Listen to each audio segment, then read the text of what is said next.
Best athlete ever. Explosive. Fast. Physically dominating. Mentally strong. 3-time champion. 3-time final MVP. 9 final appearances. Averaging 27, 7, and 7 over his entire career. Makes everyone around him better. High school to NBA. Always under immense pressure and under the microscope. Big personality. Top floor general. Greatest of all time? Maybe when it's all said and done. But let's say, for instance, we are all living in an episode of Rick and Morty. We followed Rick to a universe where it's almost identical to our current reality, except LeBron James isn't a GOAT candidate in the NBA, but a world-respected and renowned infectious disease physician. And let's say, for the sake of fantasy, in this reality, the New York Knicks are the winningest franchise of all time. Let me have this at least. This would mean that LBJ is not an NBA player and no one in the basketball world knows of him. Then what? What would the NBA landscape look like without King James? One thing is for certain, I wouldn't have my LeBron 17s strapped on and extended out over my coffee table while I am writing this. But before we jump in, please remember that if you've enjoyed this video thus far and can't wait to see what alternative universe we jump into without LeBron James as the world's best baller, please remember to hit the like and subscribe buttons, and make sure to tell your friends and family about the journey we are about to embark on. Now, let's dive in a bit deeper. With LeBron James not being a cornerstone of simultaneous love and hate in the basketball world, there are at least 3 things that would be true and some other hypotheticals as well. The first is that the Cleveland Cavaliers would still be without a title and meddling in NBA mediocrity. Let's face it, even the year the Cavs won the title, that was on the back of one of the most amazing series comebacks anyone will ever see in this lifetime. Plus, it was against a Warriors team which you can argue was the greatest team in NBA history, but that's a completely different subject. So the point that I'm trying to make here is that the Cleveland Cavs, on the stout back of LeBron James, barely won the title. Without him, I am just about positive that J.R. Smith, Kevin Love,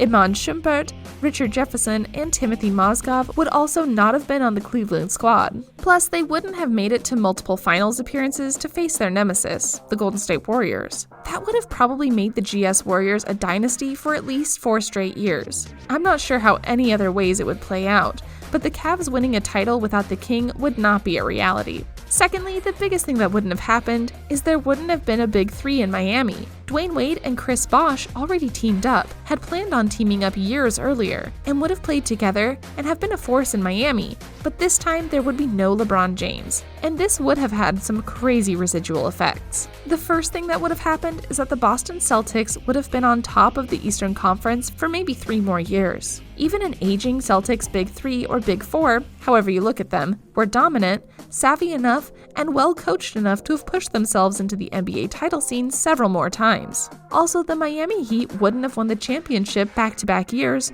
or see 4 straight finals without the king. Yes, Dwayne Wade and Chris Bosh are elite talents, but they needed the extra help. The Celtics already have a gang of stars, but at that time so did the San Antonio Spurs, Oklahoma City Thunder, Golden State Warriors, Chicago Bulls, and the LA Clippers. So in order to take themselves over the hump, the Heat would have needed the extra king-sized boost. Without LBJ playing in Miami, it would have most likely made champions out of the Spurs another year in the Oklahoma City Thunder. And this one is interesting because if Durant and Westbrook could have won together, maybe Durant doesn't leave. I still believe Harden would have left, but there is a great chance that those 2 superstars stay and play out in OKC. And on top of that, if Durant doesn't go to GS, then maybe they don't see the finals as much as they did. Yes, they had a 73-win season without Durant, but let's be clear, without Durant, their dominance isn't sustained, with the veracity that it saw with him as a Warrior. They needed every bit of him to overtake the king in the finals. And lastly,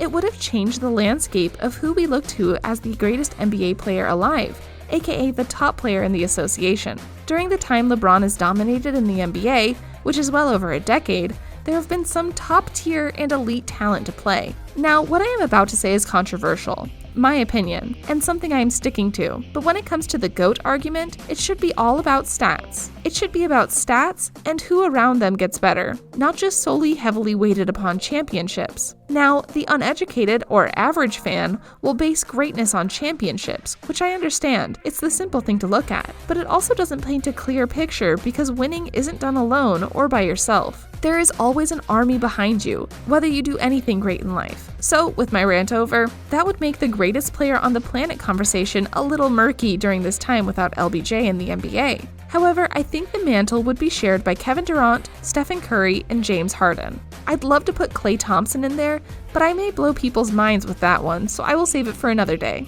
This doesn't sound like it's important, but the face of the NBA is a very prestigious and powerful honor to carry around with you. Could Durant hold up the pressure of it? We all know about his childish burner accounts and sudden outbursts toward the media and fans. Would anyone be able to picture Steph Curry with his small stature as the face of the NBA? His childish looks and lack of overall athleticism, compared to the Greek Freaks and Anthony Davises of the world, would be a hard pill for a lot of people to swallow.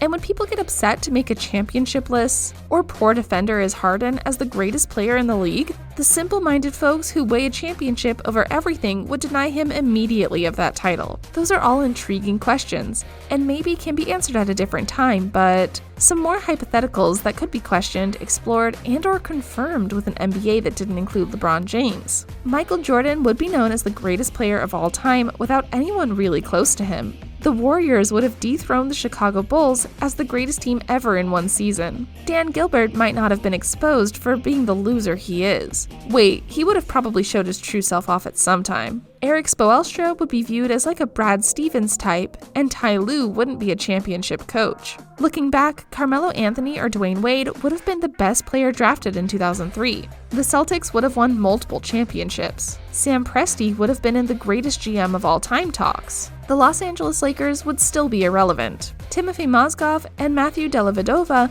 would have never received the contracts they did after leaving Cleveland. There are a lot of fun and accurate assumptions we can make about an NBA that didn't include LeBron Ramon James Sr. But one thing is for sure, thank goodness that the king is real and relevant. If those arguments wouldn't make for a compelling alternate universe, then Rick needs to step up his game and take us to Gazorpazorp. Proceed with caution.